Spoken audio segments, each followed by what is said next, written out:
Mais juste avant de laisser la place à l'équipe de louanges, nous allons refaire la présentation de deux nouveaux diacres dans l'Église. Nous avons fait cette présentation le dimanche 7 mars dernier en direct sur Zoom. Alors, une soixantaine de personnes ont pu y assister, mais malheureusement, on a eu un problème technique et puis on avait l'image, mais on n'avait plus de son. Alors, on n'a pas pu mettre cette présentation sur notre chaîne YouTube. Et puis, donc, on trouvait ça dommage de priver la communauté, le reste de la communauté, de cette présentation-là. Alors, ce sera donc une deuxième fois aujourd'hui que nous allons faire cette présentation-là. Et c'est encore une aussi grande joie pour moi de le faire que je l'ai fait dimanche le 7 mars et de vous présenter ces deux nouveaux diacres dans l'Église.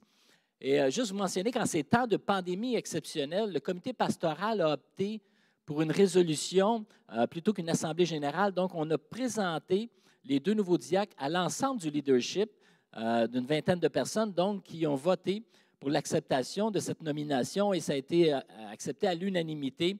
Alors, donc, c'est pour vous mettre en contexte un petit peu au niveau de cette structure-là, je vais juste rapidement, si vous voyez à l'écran, vous mentionner que notre constitution, en fait, on a le conseil d'église qui est constitué de l'équipe pastorale de 6 personnes et nous avons aussi un ensemble de diacres, de 14 diacres pour un total de 20 personnes qui constituent le leadership dans l'Église.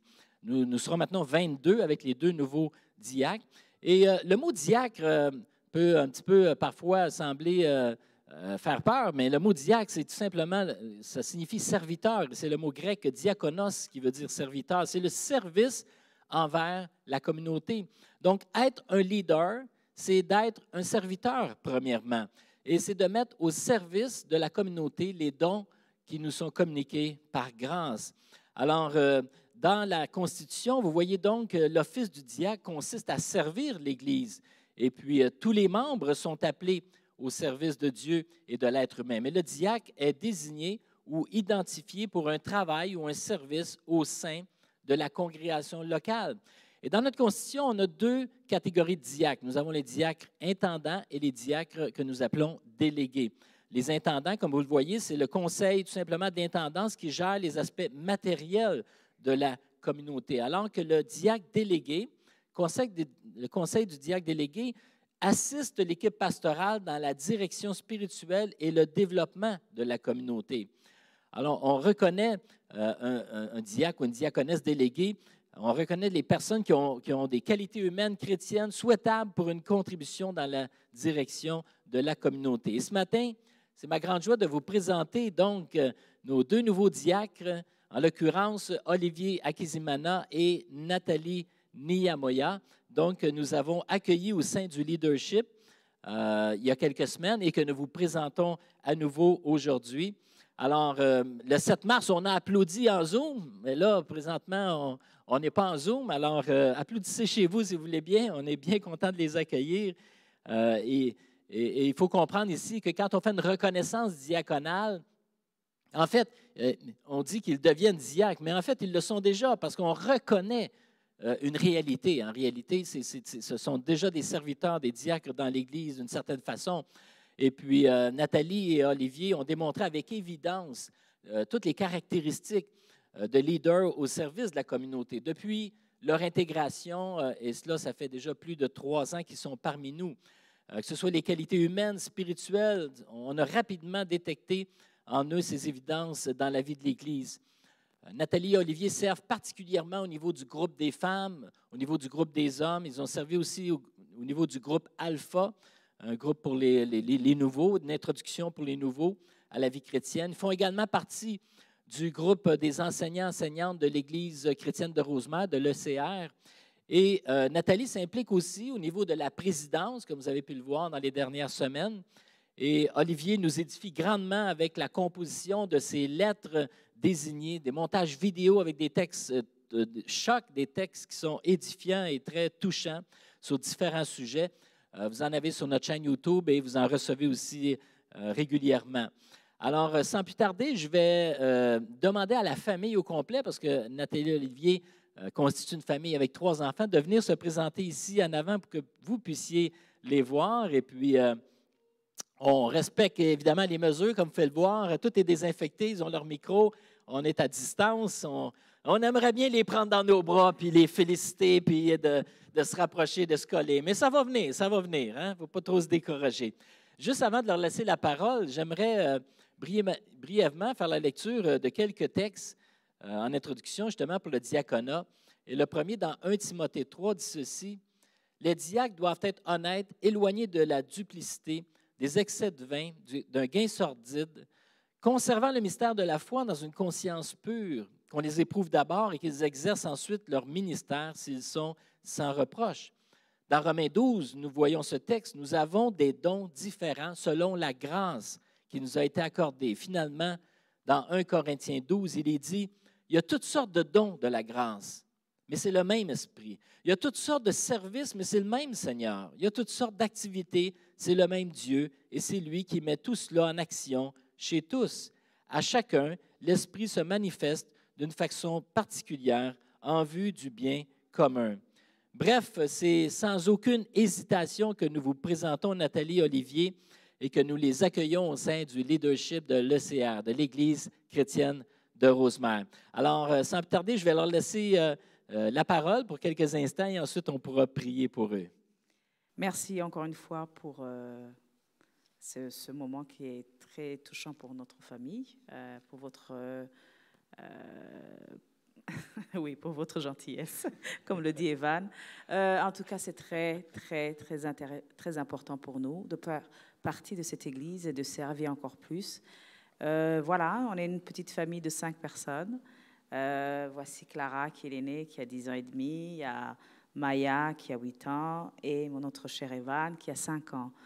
Voilà, notre petite famille et on est là pour vous servir.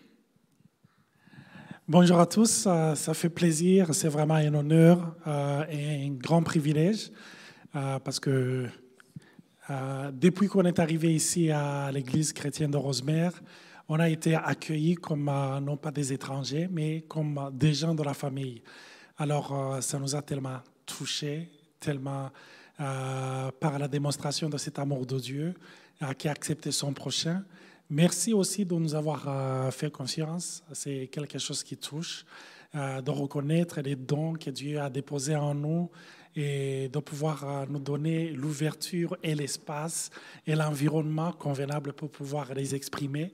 On dit merci et on devient de plus en plus des Québécois. Maintenant, des fois, on fait des niaiseries. Donc, on apprend à connaître la province, à l'aimer, à connaître son histoire. Et je me rappelle quand on était arrivé ici, je croyais que tous les Québécois étaient des gens qui étaient des chrétiens pratiquants. Et parce que je me disais, tous les quartiers portaient des noms de saints. Sainte-Thérèse. Alors, on est vraiment bénis. Alors, j'aimerais vous demander une seule chose, c'est de prier pour nous. De nous porter dans vos prières, parce que, comme la parole de Dieu le dit, ce n'est ni par la force, ce n'est ni par la puissance, mais c'est par son esprit. Priez pour nous, encouragez-nous, et on est là pour apprendre. On ne vient pas ici comme des gens qui connaissent dans la condescendance, mais on vient dans l'humilité pour apprendre de vous. On a déjà appris pas mal de choses, mais je sais que ce qui reste à apprendre, c'est encore plus. Merci beaucoup. Merci à l'équipe pastorale. Merci pour tout le monde. Merci pour votre amour et l'acceptation. Que Dieu vous bénisse. Merci beaucoup, Nathalie et Olivier, pour ces belles paroles.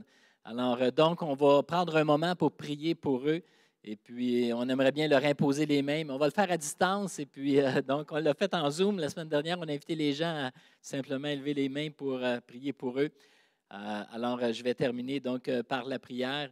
Et juste vous mentionner aussi que dimanche prochain, le 4 avril, lors de la célébration de Pâques, c'est Olivier qui apportera donc l'enseignement. Alors, prenez un moment de prière, si vous voulez bien. Seigneur notre Dieu, quelle joie, quel privilège de pouvoir être ici ensemble ce matin, de pouvoir justement s'unir et te glorifier dans nos vies, parce que chacune de nos vies sert à ta gloire. Et nous sommes heureux d'accueillir Nathalie, Olivier et toute la famille dans cette communauté, dans cette famille spirituelle. Nous sommes heureux que cette famille se joigne à cette famille spirituelle de notre Église. Et Seigneur, ce matin, c'est une joie et un privilège de pouvoir te les présenter, de les avoir présentés à la communauté, mais aussi de les élever en prière, de les soutenir en prière, de les accueillir aussi avec joie, parce que tu les as placés parmi nous et nous avons reconnu, nous reconnaissons en eux un esprit d'humilité, un esprit de service. Et avec les dons que tu leur as communiqués par grâce, nous les voyons vouloir et désirer servir la communauté. C'est vraiment un cadeau pour nous. C'est une bénédiction pour nous dans la communauté de les avoir. Je sais que nous sommes aussi une bénédiction pour eux au travers de nos relations fraternelles. Alors, Seigneur, oui, nous te les présentons. Nous te demandons de les bénir abondamment, de les garder en tant que famille, de pouvoir les bénir dans tous leurs besoins, de répondre à leurs besoins au niveau familial, au niveau conjugal, au niveau personnel. Et Seigneur, c'est une très, très grande joie de pouvoir les voir évoluer au sein de cette communauté, surtout de les voir pouvoir nous bénir au travers les dons qu'ils communiquent, les dons de grâce qu'ils ont reçus et qu'ils mettent au service de tous les croyants. Alors, Seigneur, nous les accueillons en ton nom et nous les bénissons en ton nom. Te disons merci, Jésus. Amen. Amen. Alors, oui, bravo. Hein? Bon, on a quelques applaudissements sur place.